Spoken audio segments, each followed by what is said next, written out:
Hello guys, welcome to my YouTube channel Study with Kunika. Today's topic is global HR issues. Mostly ऐसा होता है कि global HR issue या फिर हम इसे international human resource management issues भी बोल सकते हैं साथ में। इसमें कई तरीके के इश्यूज हैं जो एचआर अपनी लाइफ में फेस करता है at the time of during of work, जब वो अपना काम करता है। तो फर्स्ट वन जो पहला इशू है वो है डिफरेंस इन कम्युनिकेशन। जब हम अलग कंट्री में जाके कोई बंदा काम करता है या उसका कोई एम्प्लॉय काम करता है तो सबसे पहला कम्युनिकेशन ही इशू बन जाता है उसके लिए।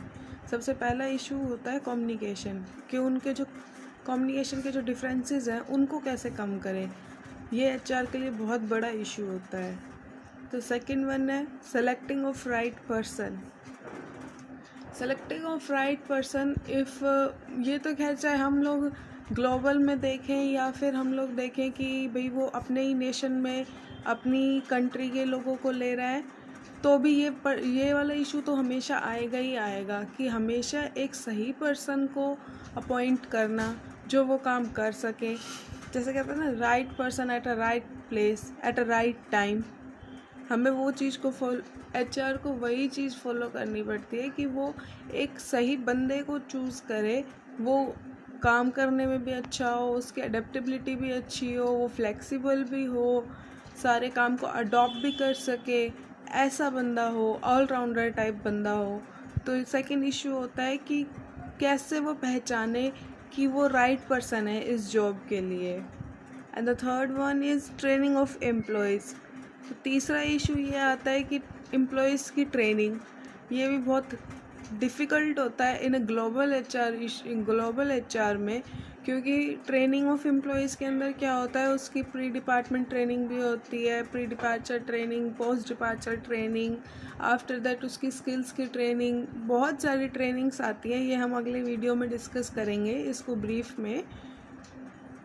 तो ट्रेनिंग भी एम्प्लॉयज़ की बहुत मुश्किल होती है। आल्सो दैट ट्रेनिंग सिर्फ एम्प्लॉय की नहीं होती है, ग्लोबल एचआर में ट्रेनिंग होती है एम्प्लॉय की, उसकी फैमिली की, उसकी स्पाउस की, मतलब उसके अगर चिल्ड्रन है तो उसकी भी होंगी, उनकी भी ट्रेनिंग प्रोवाइड करानी पड़ती है।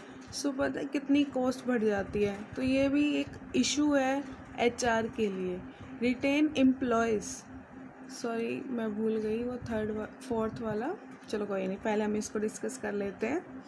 रिटेन एम्प्लॉयज़, रिटेनमेंट ऑफ एम्प्लॉयज़ भी बहुत ज़रूरी है। इतना कॉस्ट लगाया है सिलेक्शन करने में, ट्रेनिंग प्रोवाइड करने में, अब वो अगर रिटेन ही नहीं रहेगा एम्प्लॉयज़, फिर उनको कॉस्ट और भी ज़्यादा बढ़ने लग जाएगी। उसको फिर से नया एम्प्लॉयमेंट लेना पड़ेगा, नए तरीके से रिक्रूटमेंट प्रोसेस चलाना पड़ेगा।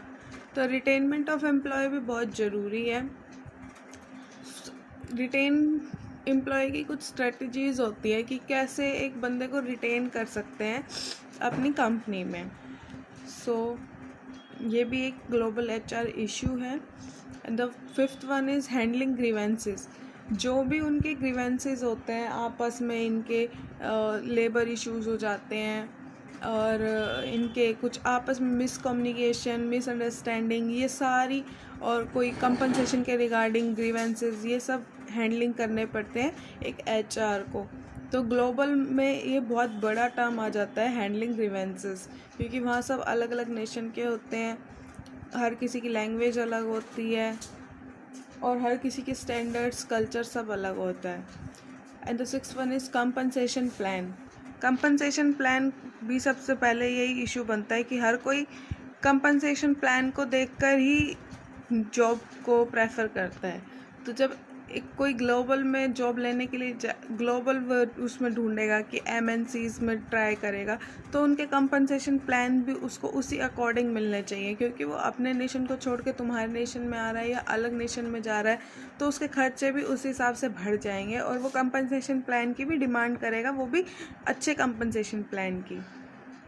सो ये भी एक इशू है कि क्या सेट करें, कैसे प्लान बनाए कंपनसेशन प्लान का।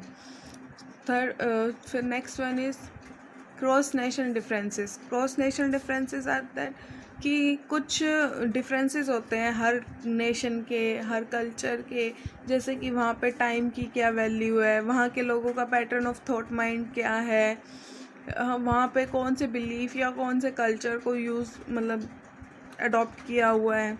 ये सब बहुत ही डिफ़िकल्ट होता है मैनेज करना अलग अलग कंट्रीज़ के एम्प्लॉयज़ के साथ। जैसे कि अब हमारे यहाँ इंडिया में टाइम की वैल्यू है, पर लेकिन फिर भी अगर 5-10 मिनट लेट होता है तो कोई बात नहीं, पर in Japan before the time you stand in a company.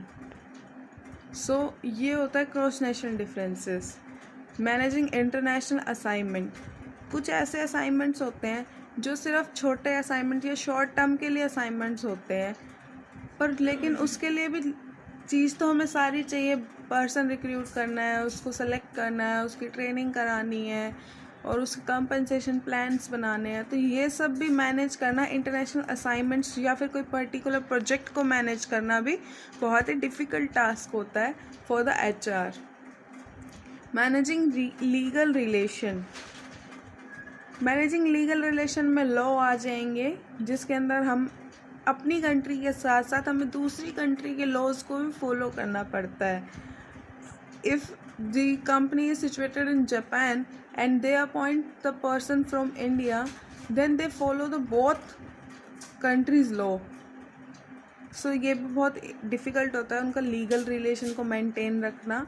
And the last one is industrial issue. Industrial issues जैसे कि कुछ ऐसे इश्यूज़ हो जाते हैं जो या तो एम्प्लॉयज़ के बीच में हो सकते हैं, एम्प्लॉयर के बीच में हो सकते हैं, इंडस्ट्री में स्ट्राइक, लॉकआउट, ऐसे जो इश्यूज़ आते हैं इनको भी एक HR को ही मैनेज करना होता है। इसके अंदर एक टर्म आती है कि इंडस्ट्रियल रिलेशन मैनेजर होता है, वो इन इश्यूज़ को क्लियर करता है।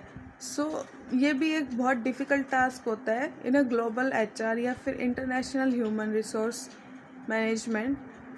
It's very difficult to manage these industrial issues. So here I complete my video. Please like and subscribe my channel. Thank you.